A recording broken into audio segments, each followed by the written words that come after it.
May problema ba? Noli, sorry. Hindi pa kasi ako ready.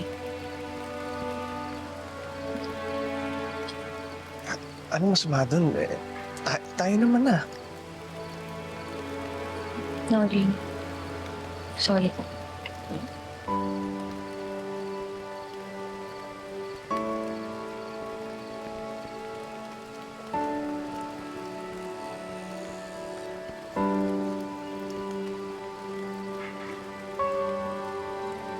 Sige na, tara, uwi na tayo. Baka lumakas pa yung ulan. Tara.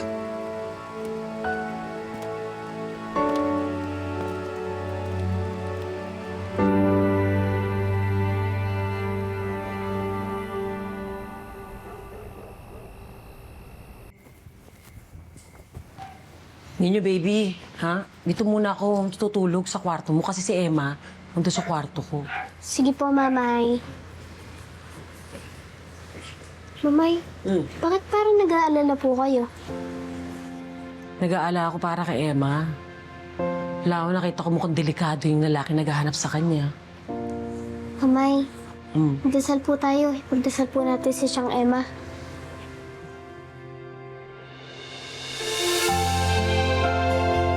Lord, sana po ay maging maayos na ang sitwasyon ni Tiyang Emma. Sana po ay huwag siyang mapahamak at huwag masaktan ng masasamang loob. Pagaanin niyo rin po ang loob ni Mami Gege para hindi na po siya masyado nag-aalala. Amen.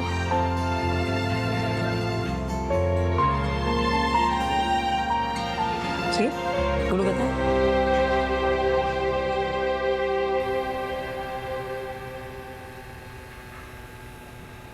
Oh, ano nangyari?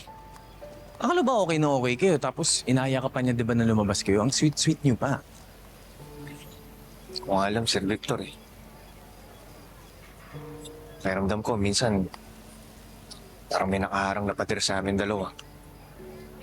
Oo, sinagot niya ako. Pero, parang di talaga ako mahal eh. Noli. Baka kasi ganito eh. Baka masyado kang nag-iisip ng kung ano-ano. Alam mo yun, nasa relasyon ka. At parte ng isang relasyon yung tampuhan, galit, at selosan. Advice ko sa'yo huwag mo masyadong dibdibin. Relax ka lang. Okay? Salamat. Kaya mo yan.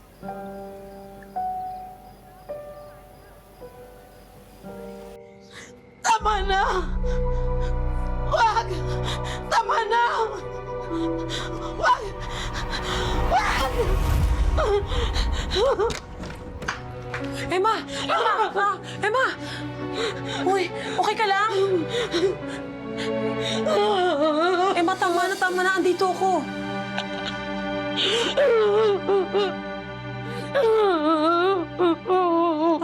Tama na.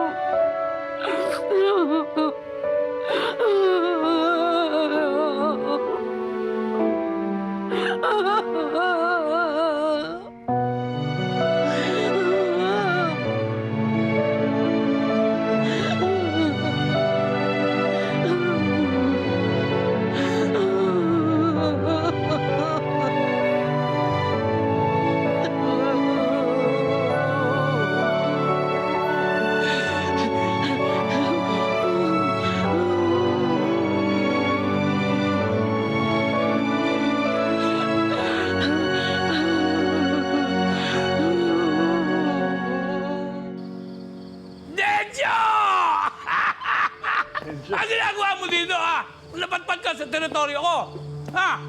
Tomas! Long time no see! Sino siya?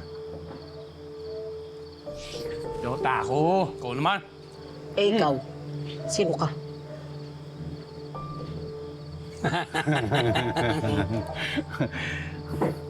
Pumasyal ako ng Bukang Liwayway.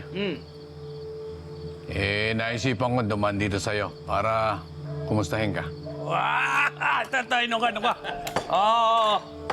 Ayos. Ano ka? Eh, ano namang ginawa mo sa mukhang liwayway? Hinahanap ko yung asawa ko. Ang kapal ng muka. Iniwanan ako. Pero alam ko kung saan namamasukan. Kaya lang parang pinagtatakpan ng amo. Kaya parang Tomas, iniisip ko na baka pwedeng tumigil muna ako dito kahit ilang araw hanggang hindi ko pa nababawi ang asawa ko. Walang problema, pare. Kahit anong oras, welcome ka dito. Bukas ang pinto para sa'yo. Oh, ha? Alam mo yan? Yung mga yan talaga, tinik talaga sa lalamunan yung mga taga-bukang liwayway na yun. At saka, basta pag kailangan mo ng tulong namin, magsabi ka lang sa amin. Ha? Matagal-tagal na rin akong walang punching bag eh. Oh, Humanda yung Emma na yan pag nagkita kami. ano? Pinapanchimbag mo? Hindi dapat ganon. Pag makakapal ang mukha, pinupupog mo niya pa niyang halika. Tama ba ako? Hindi ka pa rin nagbabago. Minom na lang tayo! Makapal ang mukha, pare, nung asawa mo, ano ha? Parang ang ganda-ganda. Tomas, asawa ko yon. Sorry. Sorry.